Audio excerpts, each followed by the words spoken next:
क्या ही धन्य है वह पुरुष जो दुष्टों की युक्ति पर नहीं चलता और न पापियों के मार्ग में खड़ा होता और न ठट्ठा करने वालों की मंडली में बैठता है, परंतु वह तो यहोवा की व्यवस्था से प्रसन्न रहता और उसकी व्यवस्था पर रात दिन ध्यान करता रहता है। परमेश्वर अपने वचन पर आशीष दे।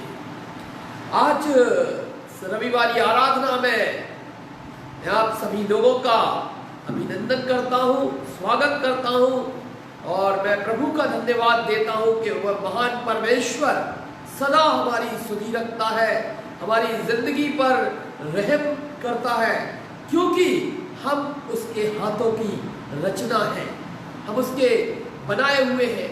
और परमेश्वर का वचन यहाँ पर कह रहा है कि क्या ही धन्य है वह पुरुष जो दुष्टों की मंडली में नहीं बैठता। इसलिए मेरे प्रियो, हमें ध्यान देना होगा कि हमारी मंडली कहाँ है, हमें ध्यान देना होगा कि हम किस फेलोशिप में हैं, कहीं हम रॉन्ग फेलोशिप में तो नहीं है।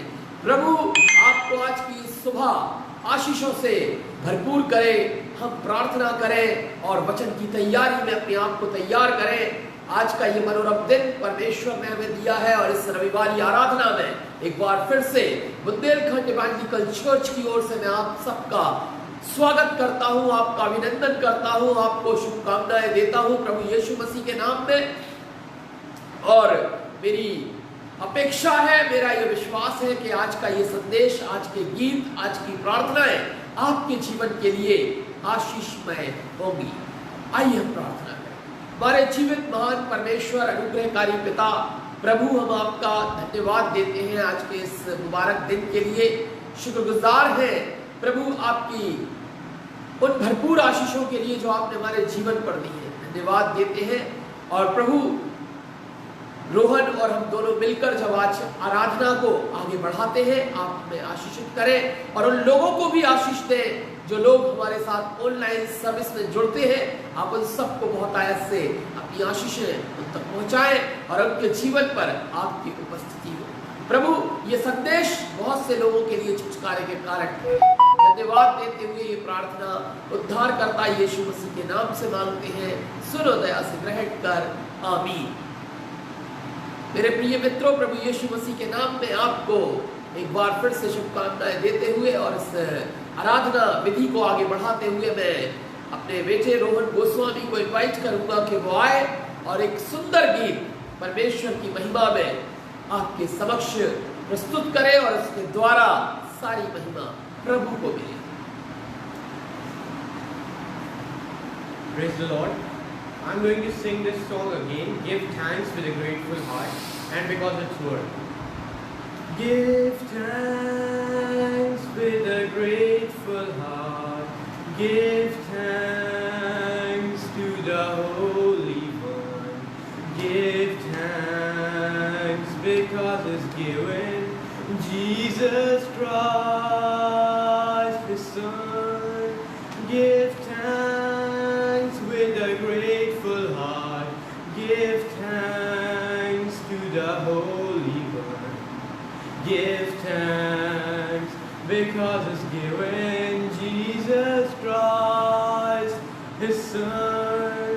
And now let the weak say, I am strong. Let the poor say, I am rich, because of what the Lord has done for us.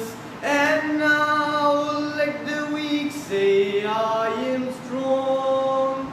Let the poor say, I am rich, because of what the Lord has done for us. Give thanks, give thanks, give thanks. Open the eyes of my heart, Lord. Open the eyes of my heart. I want to see you. I want to see you. Open the eyes of my heart, Lord. Open the eyes of my heart. I want to see you. I want to see you. To see you high and lifted up, shining in the light of your glory. Pour out your power and love as we sing, holy, holy, holy, holy, holy, holy. Open the eyes of my heart, Lord. Open the eyes of my heart. I want to see you. I want to see you. To see you high and lifted up, shining in the light of your glory. Pour out your power and love as we sing, holy, holy, holy, holy, holy, holy. जय मसीह, praise the Lord. प्रभु का धन्यवाद देते हैं सुंदर गीत के लिए कि परमेश्वर की महिमा में रोहन ने ये गीत गाया, और वास्तव में आवश्यकता है always we should thanks to our God because he is a provider, he is a careful God. हमारी चिंता करता है, हमें सब कुछ मुहैया कराता है, इसलिए हम परमेश्वर का धन्यवाद देते हैं। और संदेश में हम आगे जाएं इससे पहले मैं परमेश्वर के वचन में से यहाँ पर पढ़ूंगा, और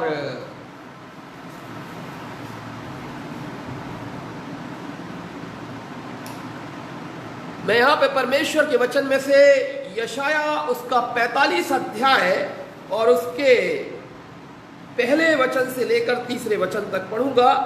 यहाँ पे परमेश्वर का वचन कहता है, यहोवा अपने अभिषिक्त कुस्रू के विषय यूं कहता है, मैंने उसके दाहिने हाथ को इसलिए थाम लिया कि उसके सामने जातियों को दबा दूं और राजाओं की कमर ढीली करूं, और उसके सामने फाटकों को ऐसा खोल दूं कि वे फाटक बंद न किए जाएं। मैं तेरे आगे आगे चलूंगा और ऊंची ऊंची भूमि को चौरस करूंगा। मैं पीतल के किवाड़ों को तोड़ डालूंगा और लोहे के बेड़ों को टुकड़े टुकड़े कर दूंगा। मैं तुझको अंधकार में छिपाऊंगा और गुप्त स्थानों में गड़ा हुआ धन दूंगा, जिससे तू जाने कि मैं इस्राएल का परमेश्वर यहोवा हूं, जो तुझे नाम लेकर बुलाता है। अपने दास याकूब और अपने चुने हुए इस्राएल के निमित्त मैंने नाम लेकर तुझे बुलाया है। यद्यपि तू मुझे नहीं जानता तो भी मैंने तुझे पदवी दी है। परमेश्वर अपने वचन के पढ़े और सुने जाने पर आशीष दे, और हम इसी के साथ अब परमेश्वर के कलाम में आगे बढ़े। सिंहासन पर विराजमान है जो, उस परमेश्वर की प्रजा है हम, आओ उसकी स्तुति करे एक साथ। छोड़ेगा न कभी हमारा हाथ, आओ उसकी स्तुति करे एक साथ। छोड़ेगा न कभी हमारा हाथ। हाले हाले हालेलुया, हाले हाले हालेलुया। उसके लहू से धुलकर हुए हम पवित्र जाति, वही परमेश्वर हमारा स्वामी। सनातन से जो सनातन तक है, सनातन से जो सनातन तक है, आओ उसकी स्तुति करे एक साथ। छोड़ेगा न कभी हमारा हाथ। हाले हाले हालेलुया, हाले हाले हालेलुया। प्रभु यीशु मसीह के नाम में आज की सुबह हम इस वचन पर विचार कर रहे हैं। यशाया 45 अध्याय के 1 से लेकर 4 वचन को हमने यहाँ पर देखा, और यहाँ पर हम एक दृश्य देखते हैं।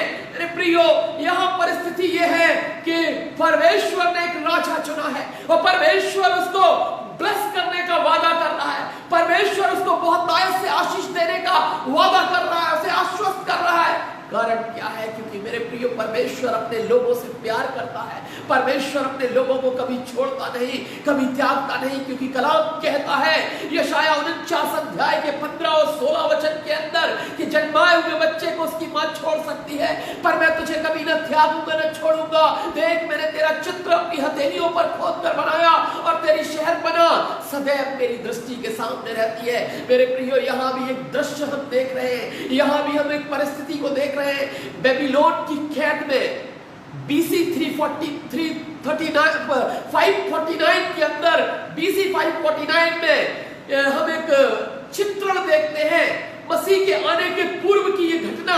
और बेबीलोन की कैद में इस्राएली बंधुआ हो गए हैं, उनके ऊपर बंधुआई आ गई है, वे उस गुलामी में चले गए। लेकिन परमेश्वर उन्हें उस जगह से निकालना चाहता है और इसीलिए वह एक राजा का चुनाव करता है। मेरे प्रियो, यह राजा है जिसे हम द ग्रेट साइरस के नाम से जानते हैं। ये द ग्रेट साइरस अर्थात खुसरू, ये पर्शियन राजा जो अन्य जाति था, यह यहूदी नहीं था, यह अन्य जाति था। लेकिन परमेश्वर उसके ऊपर अपना अनुग्रह प्रकट करता है। परमेश्वर अपने काम को करने के लिए राजा साइरस को चुन लेता है और राजा साइरस को अपना प्लान शेयर करता है, अपना दर्शन भेजता है और परमेश्वर उसके द्वारा उन लोगों को जो बेबीलोन की कैद में थे उन्हें निकालना चाहता है। मेरे प्रियो, आप भी किसी कैद में भी हैं तो आपके लिए भी परमेश्वर खड़ा करता है अपने लोगों को। परमेश्वर खड़ा करता है अपनी सामर्थ्य को, क्योंकि वचन कहता है तुम्हारी निर्बलता में मेरी सामर्थ्य सिद्ध होती है। ये बेबीलोन की कैद में प्रार्थना कर रहे थे लोग और परमेश्वर को पुकार रहे थे और परमेश्वर ने इन्हें वहां से आजाद करने के लिए इस राजा को तैयार किया, इसे बुलाहट दी, आवाज दी, क्योंकि जिसको परमेश्वर अपनी योजना के लिए बुलाता है उसे परमेश्वर इस्तेमाल करता है और साथ में आशीष से माला माल करता है। और वह कहता है कि मैं तेरा हाथ थाम लूंगा, मैं तुझे छोड़ूंगा नहीं। मेरे प्रिय, यहां पर सबसे जो अद्भुत बात है वो ये है कि यह राजा यहूदी नहीं है, यह पर्शियन किंग है। लेकिन इस पर्शियन किंग को परमेश्वर अपनी योजना के लिए बुलाता है, आवाज देता है, क्योंकि परमेश्वर अपनी योजना किसी से भी पूरी करा सकता है। इसीलिए पास्टर राहुल गोस्वामी को भी परमेश्वर ने आवाज दी और एक ब्राह्मण परिवार से आवाज देकर कहा, I want to use you. और मुझे इस बात पर विवश होना पड़ा क्योंकि ये इससे अच्छी चॉइस मेरे सामने नहीं थी उद्धार के विषय में, इससे अच्छा चुनाव मेरे सामने नहीं था। परमेश्वर ने मुझसे कहा और मैंने परमेश्वर की उस आवाज को सुनकर मान लिया। और मेरे प्रियो, हम यहाँ पर देखते हैं द ग्रेट साइरस भी परमेश्वर की बात को सुन लेता है। वह यह नहीं कहता कि अब मैं उन देवी देवताओं के पीछे जाऊंगा जिनका मैं आराधक हूं, लेकिन वो परमेश्वर की उस सच्ची आवाज को पहचान लेता है और वह परमेश्वर के लिए कार्य करता है। और मेरे प्रियो, परमेश्वर उसके साथ वादा करता है। हम परमेश्वर के वचन को देखेंगे, यिर्मयाह उसके 50 अध्याय के और 50 अध्याय का 35वां पद हम यहां पर देखते हैं, जहां पे परमेश्वर का कलाम कहता है, जो सियोन जो रहने वाली कहेगी, जो उपद्रव मुझ पर और मेरे शरीर पर हुआ वह बेबीलोन पर पलट जाए। ये परमेश्वर की योजना थी, वह बेबीलोन पर उस उपद्रव को पलटाना चाहता था और इसलिए उसने उस राजा का चुनाव कर लिया और किंग साइरस को इस बात के लिए आश्वस्त कर दिया, यू गो अहेड, मैं तेरे आगे आगे चल रहा हूं। मेरे प्रियो, परमेश्वर आपके आगे कब चलेगा? जब आप परमेश्वर के द्वारा बुलाए हुए होंगे। परमेश्वर आपको कब बुलाएगा? जब आप परमेश्वर के द्वारा चुने हुए होंगे। परमेश्वर आपको कब चुनेगा? जब आप अपने आप को संसार से खाली करने के लिए तैयार हो जाएंगे। यहाँ पर हम इस घटना को जब देखते हैं तो इसके अंदर ये बात पाते हैं कि इस राजा को परमेश्वर ने बुलाया क्योंकि उसने संसार का इनकार कर दिया और वह परमेश्वर का आज्ञाकारी होकर परमेश्वर की उस बात को पूरा करने के लिए तैयार है। और इसीलिए मेरे प्रियो, परमेश्वर का वचन कई जगह पर इस बात को प्रमाणित करता है, If you are chosen by God, if you are called by God, यदि आप परमेश्वर के द्वारा चुने हुए, यदि आप परमेश्वर के द्वारा बुलाए हुए, तब परमेश्वर आपसे कहता है, यहोशू उसका 1 अध्याय उसका 9वां वचन यहाँ पर डिक्लेयर करता है, मैं जहां जहां तू जाएगा तेरा परमेश्वर यहोवा तेरे संग संग रहेगा। रहेगा, जहां जहां तू चाहेगा, जिस जिस जगह पर तुझे जाना है उस जगह पर तेरा परमेश्वर यहोवा तेरे संग रहेगा। वह परमेश्वर का वचन डिक्लेयर कर रहा है, मैं तेरे आगे चलूंगा, जहां जहां तू जाएगा, जिस युद्ध में तू जाएगा, जिस काम में तू चाहेगा, मैं तेरे साथ चलूंगा। लेकिन कब चलूंगा? वचन कहता है, नीति वचन उसके 5वें अध्याय के 4थे कलाम को देखते हैं, वहां पर लिखा हुआ है कि तू परमेश्वर को स्मरण करके घर से निकलना, तब वह तेरे लिए सीधा मार्ग बनाएगा। यदि आप अपनी जिंदगी के पथ पर आगे बढ़ रहे हैं और आपने परमेश्वर को स्मरण किया है, आपने परमेश्वर से पूछा है कि आज मैं इस कार्य के लिए जा रहा हूं, प्रभु तेरी मर्जी क्या है, प्रभु आज मैं इस काम के लिए आगे बढ़ रहा हूं, प्रभु मैं तुझे अपने आप को सौंपता हूं, मेरे रास्तों को तू तैयार करता, वादा परमेश्वर करता है। व्यवस्था विवरण 31 अध्याय के 8वें वचन को भी देख लीजिएगा, जहां पर लिखा हुआ है, मैं तेरे आगे आगे चलने वाला तेरा परमेश्वर यहोवा हूं, मैं न तुझे धोखा दूंगा न छोड़ दूंगा, इसलिए मत डर, तेरा मन खच्चा न हो। मन खच्चा कब है? जब अविश्वास है। आपके पास यह विश्वास है कि मैं क्रिश्चियन हूं, लेकिन यह विश्वास नहीं है कि मसीही मेरे साथ है। This is not your belief. I am Christian. This is not your belief. Your belief should be Christ is with me always, because Jesus said, मैं देखो जगत के अंत तक सदैव तुम्हारे साथ हूं। वह परमेश्वर जगत के अंत तक, जगत के आखिरी दिन तक, तुम्हारी आखिरी सांस तक तुम्हारे साथ खड़े होने का वादा करता है, परंतु वह एक आज्ञाकारी जीवन को आपके अंदर देखना चाहता है। वह चाहता है कि तुम आज्ञाकारी जीवन में उतर जाओ।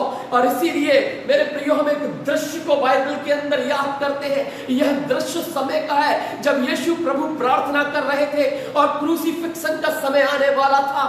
तब वे कहते हैं कि हो सके तो ये कटोरा मेरे सामने से टल जाए। हमारा परमेश्वर इस बात को डर के मारे नहीं कह रहा है, हमारा यीशु इस बात को इसलिए नहीं कह रहा, लेकिन वो उस कटोरे के अंदर देख रहा है कितने पाप, कितना संसार की मलिनता उसके सामने है। अब वो कहता है ये कटोरा मेरे आगे से टल जाए, लेकिन फिर वहां पर अपनी आज्ञाकारिता को प्रकट करते हुए परमेश्वर का वचन कहता है, फिर भी मेरी नहीं तेरी इच्छा पूरी हो। वह अपने पिता की इच्छा को सर्वोच्च मानता है, उस आवाज को सर्वोच्च मानता है, उस उद्धार की योजना को सर्वोच्च मानता है। मेरे प्रियो, क्या आज आपके जीवन के अंदर परमेश्वर की इच्छा सर्वोच्च है, या आप अपने बौद्धिक स्तर पर सिर्फ यह विश्वास रखते हैं, I am Christian, I am member of so and so church, मैं एक बड़े कैथेड्रल चर्च का मेंबर हूं जिसकी कॉन्ग्रीगेशन 10,000 है,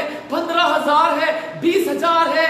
मेरे घर के लोग बड़े बड़े पास्टरेट कमेटी के अंदर है, मेरे घर के लोग मसीह समाज के अंदर इस शहर में लीडरशिप करते हैं। This is not guarantee of your salvation, यह आपके उद्धार की गारंटी नहीं है, लेकिन आपके उद्धार की गारंटी परमेश्वर के प्रति आपका प्रेम, आपकी आज्ञाकारिता और आपका समर्पित जीवन है। और इस समर्पित जीवन को जीने के लिए आपको उस बुलाहट को पहचानना होगा, उस आज्ञाकारिता को पहचानना होगा जो परमेश्वर ने आपको दी है। तब परमेश्वर आपसे कहेगा, मैं तेरे आगे आगे चलने वाला तेरा परमेश्वर यहोवा हूं, मैं तेरे आगे आगे चलने वाला तेरा ईश्वर हूं, मैं न तुझे धोखा दूंगा। वह धोखा देने वाला परमेश्वर नहीं है।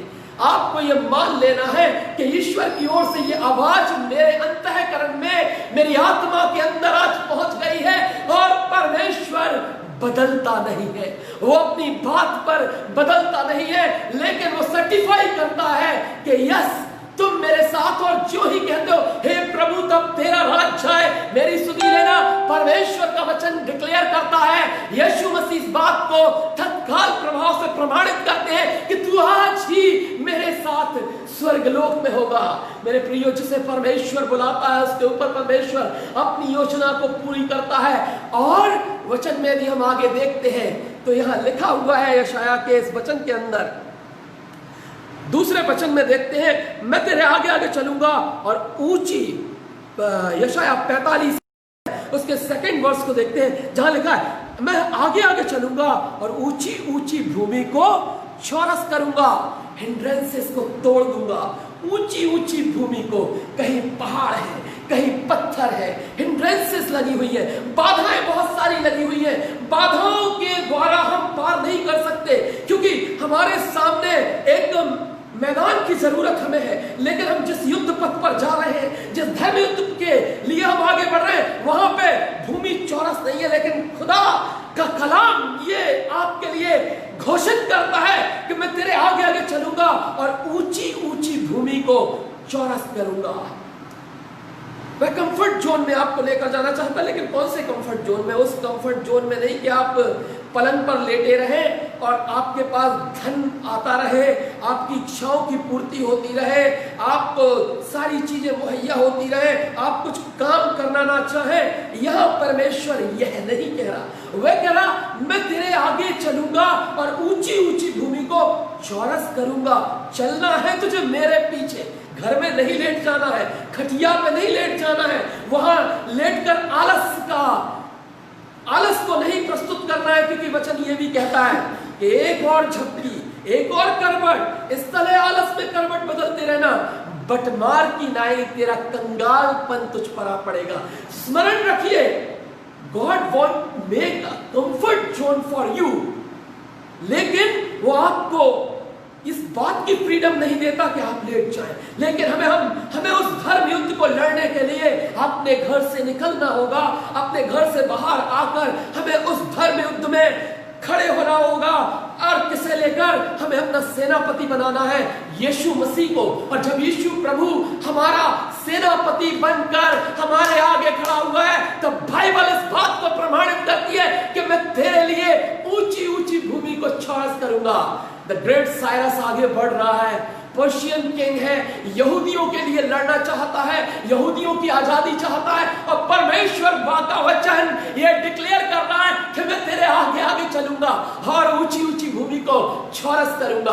आगे बढ़ोगे, पीछे आना है, परमेश्वर के पीछे आना है, परमेश्वर की लीडरशिप में हमें अपने जीवन को लेकर जाना है। यदि हम परमेश्वर के नेतृत्व में अपने जीवन को आगे बढ़ा रहे हैं, ईश्वर के नेतृत्व में हमारा जीवन आगे बढ़ रहा है, तो ईश्वर ही हमारे जीवन का संचालक है, इंसान हमारे जीवन का संचालक नहीं है।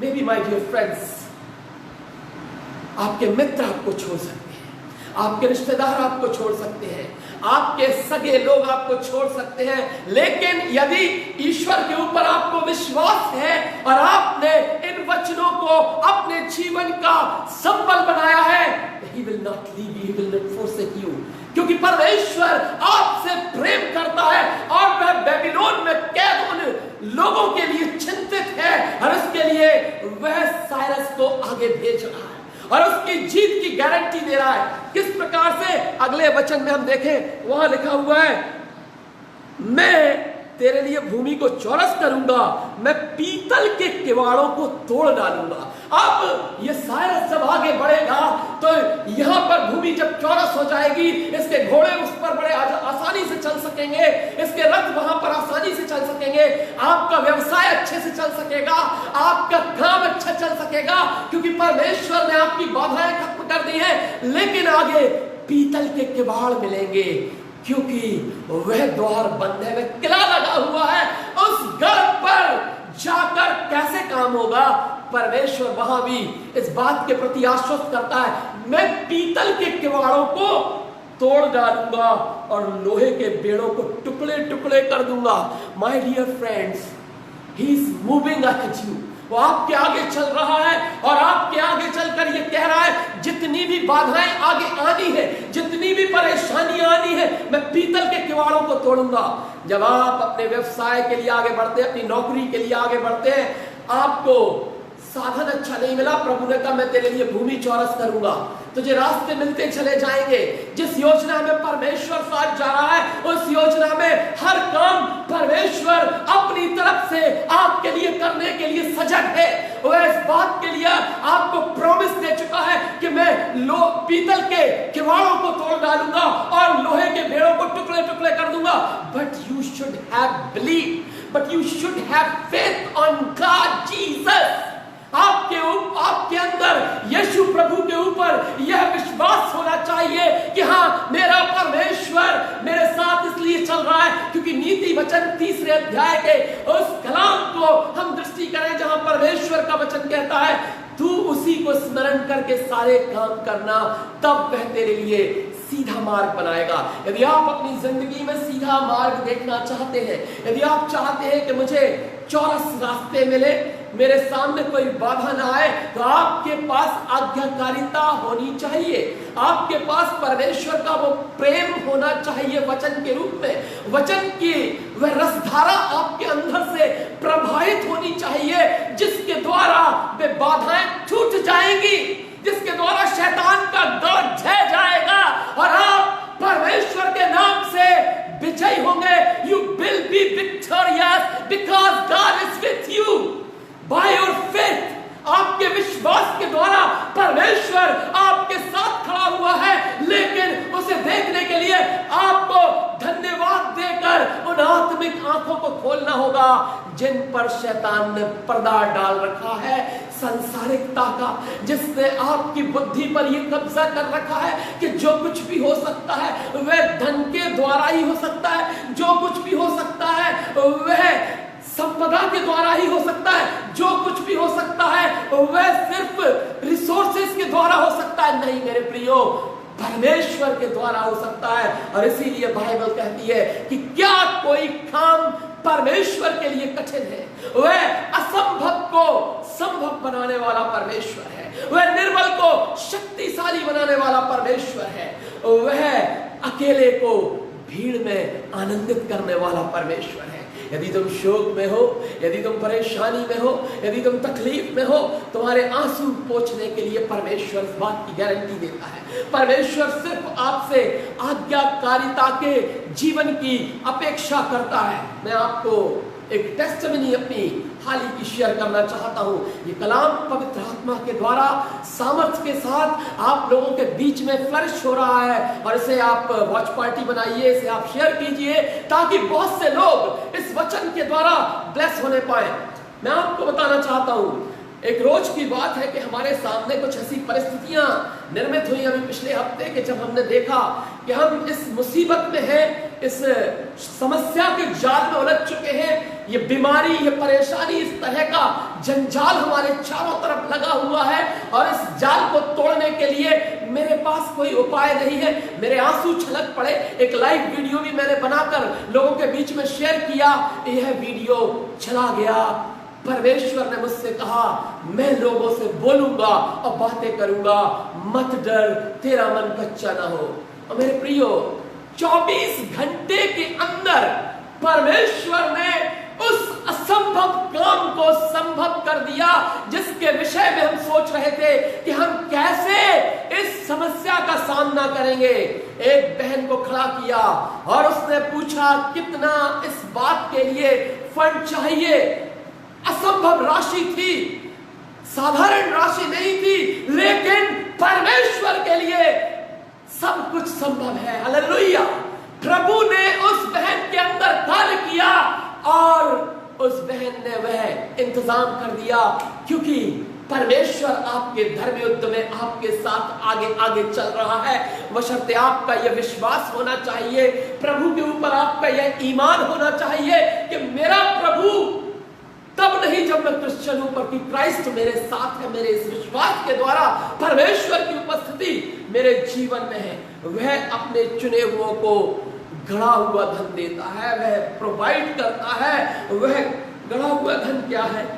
क्या सोना चांदी गड़ा हुआ धन है? नहीं मेरे प्रियो, परमेश्वर अपना ज्ञान, अपने विश्वास, अपने प्रेम के द्वारा ऐसी व्यक्तित्व के रूप में आपको खड़ा कर देता है कि लोग आपके लिए खड़े हो जाते हैं, लोग आपकी मदद के लिए खड़े हो जाते हैं, लोग आपके प्रति संवेदना से भर जाते हैं, लोग आपके लिए हर कार्य करने को तैयार हो जाते हैं। बिकॉज आपने विश्वास ये किया है कि मेरा मसीह मेरी वेदना को सुन रहा है, मेरा मसीह मुझ पर आशीष देने के लिए तैयार है, मेरा प्रभु मुझ पर कृपा करने के लिए तैयार है, मेरा परमेश्वर मेरे हर काम में मेरे आगे चल रहा है। मैं ये विश्वास करता हूं क्योंकि मुझे उसने बुलाया है, He called me, मुझे उसने चुना है, उसने आवाज दी है, और इसलिए मसीह और वचन आपको आशीषित होने के लिए आश्वस्त करता है। आप इसलिए मसीह नहीं है कि आप किसी वंश के उत्तराधिकारी हैं, आप इसलिए मसीह है क्योंकि आप खून से धोए गए हैं, आप लहू से धोए गए हैं, आप उस लहू के द्वारा धोए हुए उस क्रूस पर चढ़े हुए व्यक्ति हैं। और मेरे प्रियो, लेकिन आपको अपने मैं को उस क्रूस पर चढ़ाना होगा। अपने मैं को जब आप अपने उस क्रूस पर, उस खाली क्रूस पर चढ़ा देते हैं, तो वह डाकू जो यीशु मसीह के बगल में था वो क्रूसित हो जाता है, और परमेश्वर आपको स्वर्गलोक का डिक्लेरेशन देता है। वह ये कहता है कि मैं इस पत्थर पर अपनी कलीसिया बनाऊंगा और इस पर अधोलोक के फाटक प्रबल न होने पाएंगे। वह अपनी कलीसिया बनाकर वह आपको इस्तेमाल करता है, वह आपको आशीष देता है, अनुग्रह प्रदान करता है। मेरे प्रियो, मैं परमेश्वर की दया स्मरण दिलाते हुए उस वचन को मैं याद करता हूँ, रोमियो 12 अध्याय उसका पहला वचन। मैं परमेश्वर की दया स्मरण दिलाते हुए ये विनती करता हूं कि अपने शरीरों को जीवित, पवित्र और भावता हुआ बलिदान करके चढ़ाओ, यही तुम्हारी आत्मिक सेवा है। क्या आज आपने जीवित रूप से उस आत्मा का अनुदान परमेश्वर के समक्ष रखा है जिसकी परमेश्वर को चाहा है? क्योंकि परमेश्वर आपके दान, दक्षिणा या किसी प्रकार का वैभव या किसी प्रकार का आभामंडल या किसी प्रकार की संपत्ति से प्रसन्न नहीं, लेकिन वो आपके पापी जीवन को लेकर उसे शुद्ध करने से ज्यादा प्रसन्न है। वह ज्यादा इस बात के लिए आपसे प्रसन्न होगा कि जब आप कहोगे, प्रभु मैं अपना जीवन आपको सौंप रहा हूं, मैं अपने जीवन में प्रभु आपकी उपस्थिति चाहता हूं, मैं अपने जीवन से आपका आशीर्वाद चाहता हूं, क्योंकि एक कुछ पंक्तियां निवेदित करते हुए आपका उत्साहवर्धन करना चाहूंगा इस वचन के अंदर। क्योंकि why he loves you, why he cares you, क्योंकि यहां पर कविता के माध्यम से इस बात को मैंने प्रस्तुतिकरण देते हुए आप तक ये पंक्तियां पहुंचाकर इस बात को पूरी तरह से बताने का प्रयत्न किया। त्याग, क्षमा, प्रेम की परिभाषा है यीशु। त्याग, क्षमा, प्रेम की परिभाषा है यीशु। पाप के चक्रव्यूह से छुड़ाता है यीशु। प्रेम तब त्याग, क्षमा की परिभाषा है यीशु। पाप के चक्रव्यूह से छुड़ाता है यीशु। मुक्ति दाता है, उद्धार दिलाता है यीशु। दिया क्रूस यज्ञ को अंजाम, मुक्ति दाता है, उद्धार दिलाता है यीशु। दिया क्रूस यज्ञ को अंजाम, लिखी अमिट प्रेम की गाथा। लिखी अमिट प्रेम, ऐसा प्रेम है परमेश्वर का जो मिट नहीं सकता इस पृथ्वी पर, क्योंकि उसके क्रूस पर छिदे हुए हाथों से बहता हुआ लहू हमें इस बात की याद दिलाता है कि मेरे यीशु ने जो बलिदान दिया, और ये जो लहू का चश्मा बह रहा है, ये जो बर्रा लहू का है, ये मेरे लिए है, और मैं आज इसमें नहाकर शुद्ध होना चाहता हूं। लिखी अमिट प्रेम की गाथा, स्वर्ग का एक ही मार्ग है यीशु। ऐसे महान प्रभु को पालूं, ऐसे महान प्रभु को पालूं, मेरे जीवन की अभिलाषा है यीशु। ऐसे महान प्रभु को पालूं, मेरे जीवन की अभिलाषा है यीशु। मसीह यीशु में अनुग्रहित करते हुए वह आपको आशीष देता है। और मेरे प्रियो, हम पढ़ेंगे यहाँ पर मैं भजन संहिता उसके 73 चैप्टर को और उसके 23वें पद को पढ़ूंगा, जहां इस प्रकार लिखा है, मैं तेरे संग रहकर भी तो भी मैं निरंतर तेरे संग ही था। Continue he was with me, तो भी मैं निरंतर तेरे संग ही था। ये तूने मेरे दाहिने हाथ को पकड़ रखा है। परमेश्वर ने हमें हमारे हाथ को पकड़ रखा है, थाम रखा है। क्यों थाम रखा है? क्योंकि उसने अपनी योजना के तहत हमें ये बुलाहट दी है कि हम उसके काम को करें। क्या काम करना है हमें? परमेश्वर की ओर से जो आदेश है, जो महाआदेश है, उसका पालन करना है। यह भी बंधुआई से छुड़ाने का काम है उन लोगों को जो आत्माएं मर रही हैं, जो आत्माएं संसार में जकड़ी हुई हैं, जो आत्माएं संसार के अंदर जकड़ी हैं। उन आत्माओं को आजाद कराने के लिए परमेश्वर ने ग्रेट साइरस की तरह आपको और मुझे ये ग्रेट कमीशन दिया है। पर साइरस ने उसको पूरा किया, वह राजा बना, आशीषित हुआ, अभिषिक्त था परमेश्वर का, प्रभु ने उसे अभिषिक्त किया, परमेश्वर ने उस पर कृपा की। क्या आज मैं और आप उस ग्रेट कमीशन को पूरा करने के लिए तैयार है? क्या ग्रेट कमीशन है? जाओ जगत के छोर तक सुसमाचार का प्रचार करो, मेरे नाम से लोगों को चेला बनाओ और उन्हें बपतिस्मा दो। क्या आज हमारे जीवन की संपत्ति, क्या आज हमारी देह, क्या आज हमारा टैलेंट परमेश्वर के उस वचन को प्रचार करने के लिए सहयोग कर रहा है या नहीं कर रहा है? या हम अपने स्वार्थमय जीवन में अपने बारे में चिंता करते हुए, अपनी चिंता करते हुए, अपना विचार करते हुए सिर्फ और सिर्फ परमेश्वर के नाम को अलग करके हम सिर्फ सेल्फ ग्लोरी को इंपॉर्टेंस दे रहे हैं। यदि आप स्वयं की महिमा में लगे हुए हैं तो स्वयं की महिमा करते हुए जीवन गुजर जाएगा, और जब मुहाने पर पहुंचेंगे तो आपको लगेगा हमने तो इतनी जिंदगी काम किया लेकिन वो मंजिल तो हमें मिली नहीं जिस मंजिल की हमें तलाश थी और जिस मंजिल के लिए हम निकले थे, क्योंकि आपने बस सही नहीं ली। जब तक आप सही बस नहीं लेंगे, एक बार की बात है, लखनऊ में मैं बलरामपुर हॉस्पिटल है एक वहां पर, और उस अस्पताल के सामने से मैं गुजर रहा था तो मैं देखता हूं कि कुछ बसें वहां खड़ी थी और उन सारी बसों के ऊपर एक शब्द लिखा हुआ था, लाश के वास्ते। मैं सोचने लगा कि ये एक बस हो सकता है वही कि पोस्टमार्टम रूम से कहीं किसी को ले जाती होगी, मार्चरी से मृत लोग, रिश्तेदार लोग जब आते होंगे, उनका कोई सगा संबंधी मर जाता होगा तो शायद यहाँ से इस बस से ले जाते होंगे। लेकिन दूसरी बस मिली, फिर उस पे यही शब्द लिखा, तीसरी बस मिली, फिर उस पे यही शब्द लिखा। यूं देखते देखते मैं क्या देखता हूँ, कई बसें वो खड़ी थी। मेरा मन के अंदर एक कौतूहल उठा, एक विचार उत्पन्न हुआ कि क्यों ना पूछा जाए। पूछने पर पता चला कि वहां अंतिम संस्कार नदी वगैरह पर होता है, तो कई लोग जो है वो लेकर बस को हायर करके जाते हैं। अब यहाँ पर लाश के वास्ते लाश रखकर लाश ही बस ड्राइव कर रही है, क्योंकि इंसान नश्वर है, इंसान की देह नश्वर है, नश्वर व्यक्ति लाश को लेकर जा रहा है। मेरे प्रियो, हमें देखना होगा कि हम किस बस में सवारी कर रहे हैं। हमारे बस का पायलट एक इंसान है, हमारे जीवन का संचालक हमारा डायरेक्टर है, हमारे जीवन का संचालक क्या हमारे माता पिता हैं जो स्वयं भी नश्वर है, जिनका जीवन की कोई गारंटी नहीं।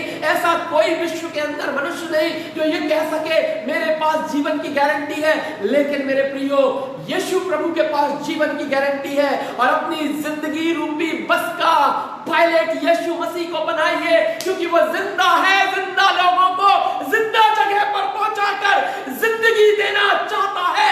यह उसकी इच्छा है, और इस इच्छा को यदि आप पूरा करते हैं तो आपके पास भी वो जीवन है।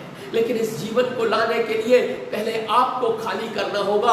यदि आप खाली नहीं करेंगे तो सड़ाहट के दास बने रहेंगे, और वह सड़ाहट कंटिन्यू बनी रहेगी।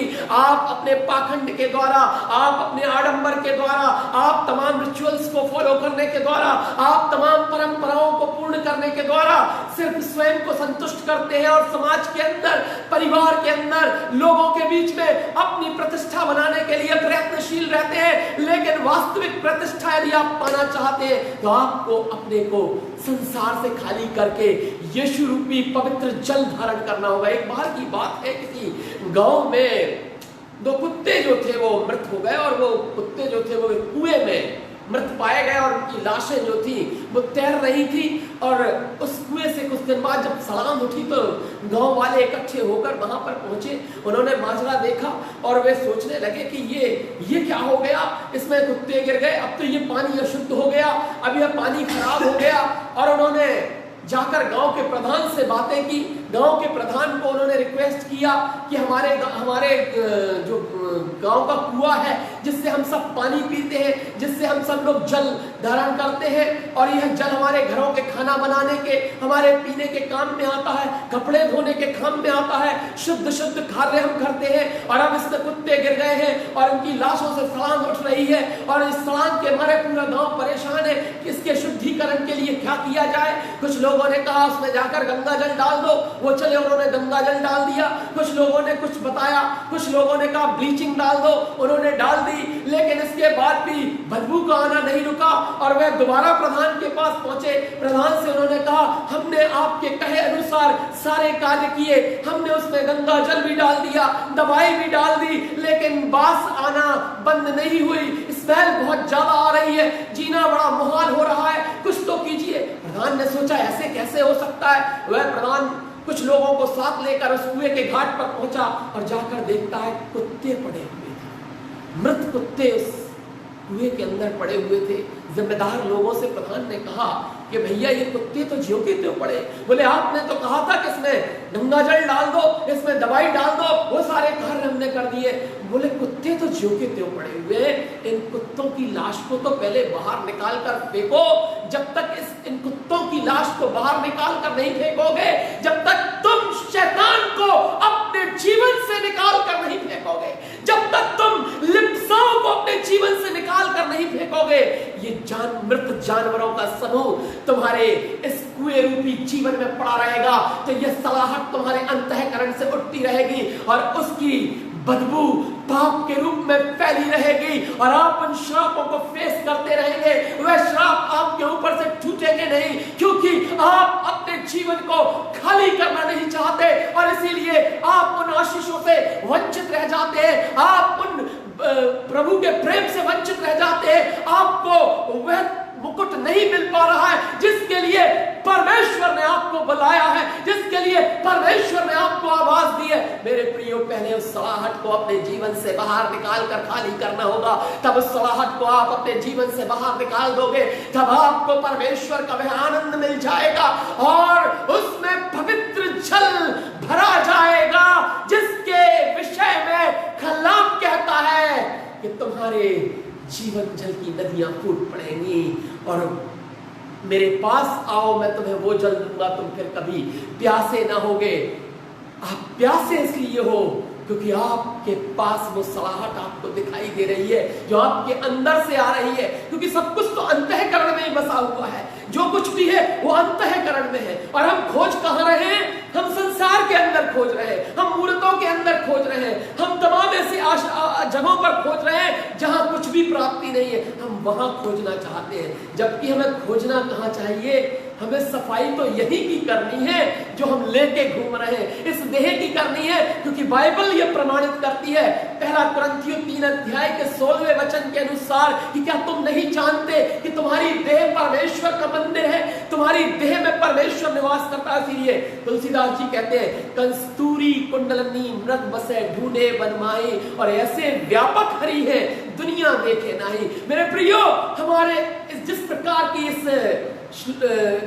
दोहे का जो अर्थ है वो यूं है कि एक कस्तूरी मृग जंगल में पाया जाता है जिसके अंदर से सुगंध निकलती है और वह उस सुगंध को ढूंढता है कि ये कहां से आ रही है, ये सुगंध कहां से आ रही है, और इस अपेक्षा के साथ वो पिलाचे भरता हुआ बन भटकता फिरता है। कस्तूरी कुंडली मृग बसे मृग ढूंढे बनमाई, और ऐसे व्यापक हरि है दुनिया देखे नहीं। वो तो व्यापक परमेश्वर है, विशाल है, और वो आपके अंतःकरण में बस जाता है जब आप अपना जीवन प्रभु को समर्पित कर देते हैं, जब आप सौंप देते हैं, उसकी बुलाहट पर उसके आज्ञाकारी बन जाते हैं। हम देखेंगे यहाँ पर एजरा उसका 1 अध्याय उसका 2 वचन, परमेश्वर का कलाम हमसे यहाँ पर क्या कहता है। एजरा उसका 1 अध्याय उसका 2 वचन, जहां लिखा है, फारस का राजा कुस्रू यो कहता है। अब यहां पर ये जो राजा द ग्रेट साइरस, जिसको चुना है परमेश्वर ने, जो आज्ञाकारी है परमेश्वर का, वह यहां पर एक संबोधन दे रहा है। फारस का राजा कुस्रू यो कहता है, स्वर्ग के परमेश्वर यहोवा ने पृथ्वी भर का राज्य मुझे दे दिया और उसने मुझे आज्ञा दी कि यहूदा के यरूशलेम में मेरा एक भवन बनवा। यहाँ पे परमेश्वर ने उसे आज्ञा दी थी कि जाके मेरा भवन बनवा, और वह तैयार हुआ इस बात के लिए। और इसके आगे मैं एक और वचन पढ़ना चाहूंगा, 3 अध्याय उसका 6वां अध्याय उसका 3 वचन। राजा कुस्रू के पहले वर्ष में उसी कुस्रू राजा ने यह आज्ञा दी कि परमेश्वर के भवन के विषय जो यरूशलेम में है, अर्थात वह भवन जिसमें बलिदान किए जाते थे, वह बनवाया जाए। उसने जो ही उसके पास सत्ता आई, उसने सबसे पहला आदेश दिया कि यह भवन बनवाया जाए। जो ही आपके पास सामर्थ्य आए, आप पहले अपने देह को परमेश्वर का भवन बनवाइए और आनंद के साथ उस पवित्रता को धारण करके परमेश्वर के साथ हमेशा संबंध बनाए रखें। और इसके लिए आपको स्वयं को खाली करना होगा उन सड़ाहट भरे पापों से, उन जानवरों की मतलाशों से जो पाप के रूप में आपके अंदर व्यभिचार के रूप में है, जो आपके अंदर व्यसनों के रूप में है, जो आपके अंदर तमाम प्रकार की बुराइयों के रूप में है, जो आपके अंदर घमंड के रूप में है, जो आपके अंदर द्वेष के रूप में है, जो आपके अंदर लोगों से बैर रखने के रूप में है। इन सब लाशों को बाहर निकाल दीजिए, तब आप एक जीवित व्यक्ति, एक जीवित आत्मा के साथ परमेश्वर को समर्पित करेंगे। परमेश्वर आपसे कहेगा, मैं तेरे लिए आगे आगे जाऊंगा और तेरी ऊंची भूमि को चौरस करूंगा और तेरे लिए लोहे के किवाड़ों को तोड़, पीतल के किवाड़ों को तोड़ दूंगा, लोहे के बेड़ों को टुकड़े टुकड़े करूंगा। जीवन सार्थक और सरल होगा परमेश्वर के आज्ञाकारी बनने के द्वारा, परमेश्वर के जन बनने के द्वारा। Because you are chosen by God, आप चुने हुए हैं परमेश्वर के, आप बुलाए हुए हैं परमेश्वर के। आप साधारण व्यक्ति नहीं है, साधारण तो आप बने रहते हैं। शैतान की गिरफ्त में रहकर उस गिरफ्त को तोड़ना होगा, उस चक्रव्यूह को तोड़ना होगा। आइए हम प्रार्थना करें। Thank you Jesus, thank you Lord, hallelujah, praise the Lord. परमेश्वर का धन्यवाद हो, प्रभु की महिमा हो, प्रभु का आनंद हमारे जीवन में बना रहे। Thank you Jesus, thank you master. आए हैं हम तेरे चरणों में, लेकर हम स्तुति। आए हैं हम तेरे चरणों में, लेकर हम स्तुति। Hallelujah, hallelujah, hallelujah, hallelujah. हमारे प्रिय प्रभु अनुग्रहकारी परमेश्वर, प्रभु हम आपका धन्यवाद देते हैं आज के इस दिन के लिए। शुक्र करते हैं प्यारे परमेश्वर, आपने इस आराधना में आज खड़ा किया अपने वचन को लेकर, और बड़ी सामर्थ्य के साथ प्रभु आपने इस वचन को लोगों तक पहुंचाया। अपनी आशीष दी प्यारे परमेश्वर, और हम जान सके कि किस प्रकार आप लोगों को जब बुलाते हैं तो उनके लिए रास्तों को तैयार करते हैं, उनकी ऊंची ऊंची भूमि को चौरस करते हैं, और सामने आने वाली वे बाधाएं जो पीतल के किवाड़ों के रूप में उन्हें आप टुकड़े कर देते हैं, तोड़ देते हैं, और लोहे के बेड़ों को टुकड़े टुकड़े कर देते हैं। क्योंकि प्रभु आप आशीष देने वाले परमेश्वर हैं, आप प्रोवाइडर हैं प्यारे परमेश्वर, आप विजयी जीवन देने वाले परमेश्वर हैं, आप राज्य सिंहासन देने वाले परमेश्वर हैं, आप कभी न छोड़ने वाले, कभी न त्यागने वाले परमेश्वर हैं। प्रभु हम आपका धन्यवाद देते हैं, और इस आनंद को प्यारे परमेश्वर होने देकर हम निरंतर बांटते रहे।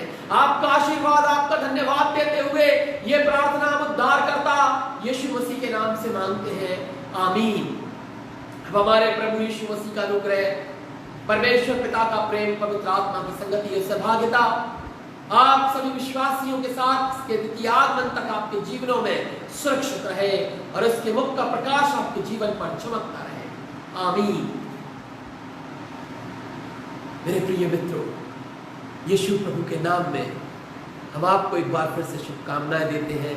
थैंक यू, आप लोग हमारे साथ ऑनलाइन जुड़े, संदेश का आपने आनंद लिया, आपको आशीष मिली। हम विश्वास करते हैं इस आशीष को दूसरों तक पहुंचाएं, ऐसे शेयर करें इस मैसेज को, और हमारे लिए प्रार्थना करें, हमारी ज़रूरतों के लिए प्रार्थना करें। क्योंकि इस समय जो युग है, कोरोना वायरस काल चल रहा है, इस समय में सारे इनकम रिसोर्स बंद हैं, हमारी समस्याएं हैं, उन समस्याओं को अपनी प्रार्थना में रखें, ताकि प्रभु हमारे लिए मार्ग खोले, प्रभु का आशीष हमें मिल सके। और मेरे प्रियो, मैं आपसे रिक्वेस्ट करता हूँ, पास्टर राहुल गोस्वामी के नाम से मेरा फेसबुक पेज है, जिसे आप लाइक करें, और इस फेसबुक पेज पर इस थर्सडे से जो morning prayer fellowship reverend Rahul Goswami के पेज पर होती है, वो अब पास्टर राहुल गोस्वामी के पेज पर होगी। Morning prayer fellowship every Thursday जो होती है, प्रत्येक बृहस्पतिवार को हम जो प्रातःकाल की आराधना करते हैं वह पास्टर राहुल गोस्वामी पेज से होगी, जिसे आप लाइक करें और उस आराधना का आनंद लें। और साथ ही हम आप सबको शुभकामनाएं देते हैं। सदा का आनंद नाम से हमारा यूट्यूब चैनल है, आप उसे भी सब्सक्राइब करें। प्रभु यीशु मसीह के नाम में आपको आशीर्वाद देते हुए आज के दिन के लिए आपके मुबारकबाद की कामना करते हुए ये समय को हम आपके लिए आशीषित मांगते हुए यीशु प्रभु का धन्यवाद देते हैं। आमीन आमीन आमीन।